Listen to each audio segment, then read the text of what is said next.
नमस्कार विद्यार्थियों, मैं सुधा व्यास आज आप सबके सामने उपस्थित हूँ कक्षा 8वीं विषय हिंदी की पूरक पाठ्य पुस्तक भारत की खोज का पाठ 4 युगों का दौर लेकर।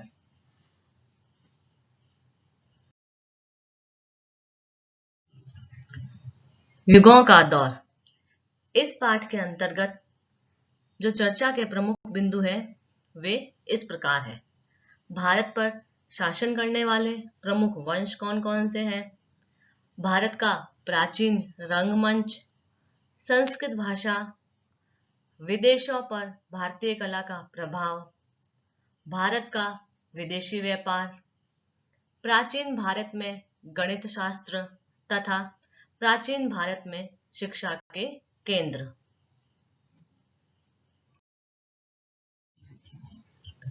शुरुआत करते हैं हम भारत पर शासन करने वाले प्रमुख वंश। भारत पर बहुत से वंशों ने शासन किया, जिसमें से कुछ प्रमुख वंशों के बारे में इस पाठ के अंतर्गत बताया गया है। शुंग वंश, इसका शासन बहुत छोटे क्षेत्र पर था। मिनांडर के नेतृत्व में उन्होंने पाटलिपुत्र पर हमला किया था, किंतु हार गया।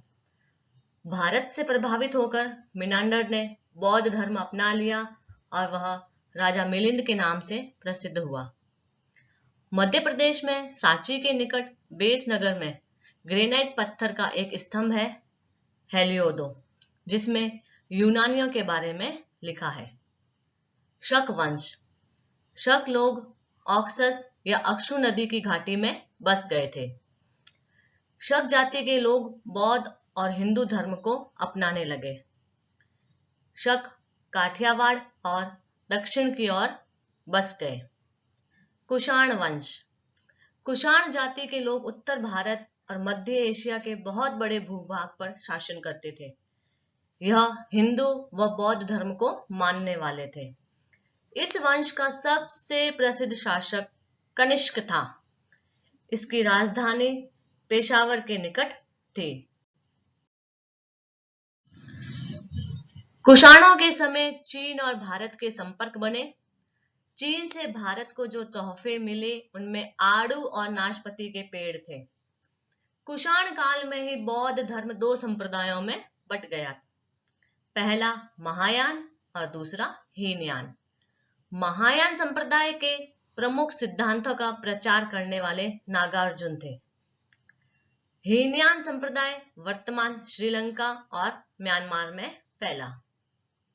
गुप्त वंश, गुप्त साम्राज्य का उदय 320 ईस्वी में माना जाता है। इसमें सबसे प्रतापी राजा समुद्रगुप्त को माना जाता है। समुद्रगुप्त को भारत का नेपोलियन भी कहा जाता है। गुप्त साम्राज्य को स्वर्ण युग के नाम से भी जाना जाता है। समुद्रगुप्त संगीत प्रेमी था। यह बात ऐसे सिद्ध होती है कि समुद्रगुप्त को सिक्कों पर वीणा बजाते हुए दिखाया गया है। गुप्त साम्राज्य में साहित्य व कला के क्षेत्र में भी अभूतपूर्व उन्नति हुई। हुण वंश, हुण वंश के सरदार मिहिर गुल को यशोवर्मन द्वारा बंदी बना लिया गया, लेकिन गुप्त वंश के वंशज बालादित्य ने उसके प्रति उदारता दिखाई और उसे भारत से लौट जाने दिया, लेकिन मिहिर गुल ने इसके बदले कपटपूर्ण हमला कर दिया। इस तरह उत्तर भारत में थोड़े समय के लिए हुणों का भी शासन हो गया। हर्षवर्धन, कन्नौज के राजा हर्षवर्धन ने उत्तर भारत से लेकर मध्य भारत तक एक विशाल राज्य की स्थापना की। यह कट्टर बौद्ध थे, फिर भी इन्होंने बौद्ध धर्म के साथ साथ हिंदू धर्म को भी बढ़ावा दिया।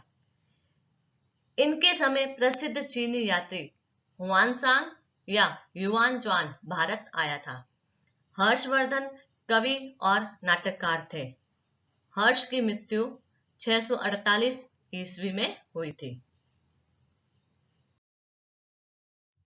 अभी हमने जानकारी ली भारत पर शासन करने वाले प्रमुख वंश।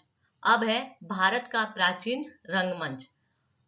रंगमंच की कला पर रचित सबसे प्रमुख ग्रंथ नाट्यशास्त्र को माना गया है। भारतीय रंगमंच अपने मूल में, संबद्ध विचारों में और अपने विकास में पूरी तरह स्वतंत्र था। पाणिनि ने भी अपने व्याकरण ग्रंथ में नाट्य रूपों का उल्लेख किया है।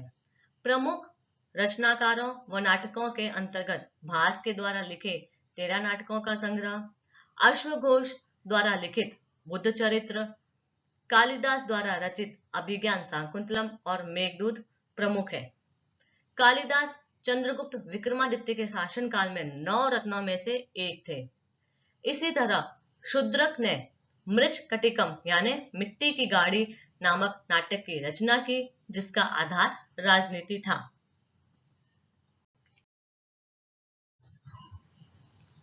संस्कृत भाषा। संस्कृत भाषा अत्यंत विकसित और अलंकृत भाषा है।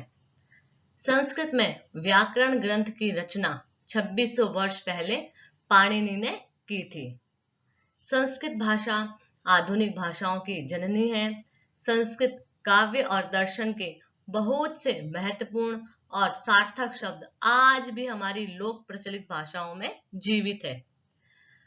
प्राचीन संस्कृत नाटकों में शिक्षित वर्ग को संस्कृत भाषा का प्रयोग करते हुए बताया गया है, जबकि अशिक्षित वर्ग या स्त्रियां सामान्य बोलचाल की प्राकृत भाषा का प्रयोग करते थे। विदेशों पर भारतीय कला का प्रभाव। विदेशों पर भारतीय कला का बहुत गहरा प्रभाव पड़ा। चंपा, अंगकोर, श्री विजय, भज्जापहित सहित ऐसे कई स्थान हैं जो संस्कृत के बड़े बड़े अध्ययन केंद्र थे। यहाँ पर जो भी परंपराएं मिलती है वह भारतीय परंपराओं से मिलती जुलती थी। जैसे थाईलैंड और मलाया ये मुस्लिम रियासतें थी, लेकिन यहाँ के राजकीय समारोह भारतीय ढंग से संस्कृत में संपन्न किए जाते थे। पदवियां और पदनाम भी संस्कृत में ही थे। इंडोनेशिया का साहित्य भारतीय पुराकथाओं से, जावा और बाली के मशहूर नृत्य भारत से ही लिए गए हैं। कंबोडिया में भी वर्णमाला दक्षिण भारत से ली गई है। अंगकोर और बोरोबुदुर की इमारतें और मंदिर भारतीय कला से ही मिलते जुलते हैं। जावा में बोरोबुदुर में बुद्ध की जीवन कथाएं पत्थरों पर उत्कीर्ण हैं। विष्णु, राम और कृष्ण की कथाएं भी पत्थरों पर उत्कीर्ण हैं। अंगकोरवात में एक जगह वृद्धाकार सिर बहुत बड़े फाटक पर बना हुआ है, जिसे कहा जाता है कि जयवर्मन सप्तम ने बनवाया था।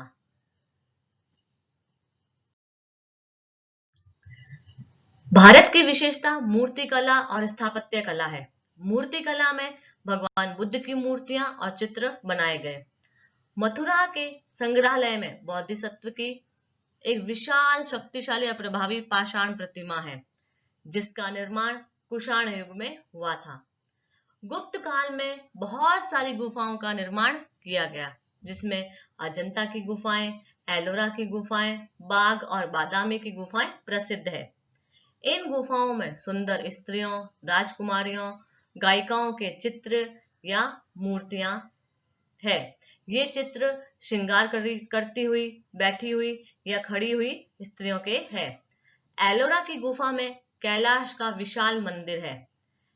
एलिफेंटा की गुफा में त्रिमूर्ति बनी है और एलिफेंटा की गुफा महाबलीपुरम में है।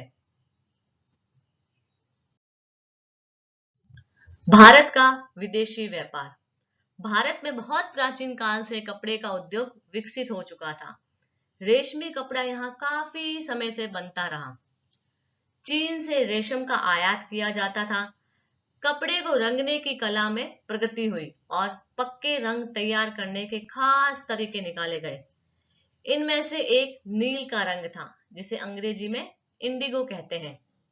भारत में रसायन शास्त्र का भी विकास हुआ। मेहरौली में कुतुब मीनार के परिसर में खड़ा लौह स्तंभ, जिस पर आज तक भी जंग नहीं लगा है, रसायन शास्त्र का अनूठा उदाहरण है। भारतीयों को बहुत सारी धातुओं की जानकारी भी थी। औषधियों के लिए धातुओं के मिश्रण तैयार किए जाते थे। आसव और भस्म बनाना भारतीय लोग अच्छे से जानते थे। इस तरह औषध विज्ञान काफी विकसित था। शरीर रचना और शरीर विज्ञान का भी अध्ययन किया जाता था। खगोल शास्त्र विश्वविद्यालयों के पाठ्यक्रम का नियमित विषय था। जो लोग समुद्री यात्रा पर जाते थे उनके लिए खगोल शास्त्र का ज्ञान व्यवहारिक दृष्टि से बहुत सहायक माना जाता था। जहाज बनाने का उद्योग भी खूब चलता था। युद्ध में काम आने वाले तरह तरह की मशीनें, औजारों के निर्माण में भी भारत पीछे नहीं था। प्राचीन भारत में गणित शास्त्र।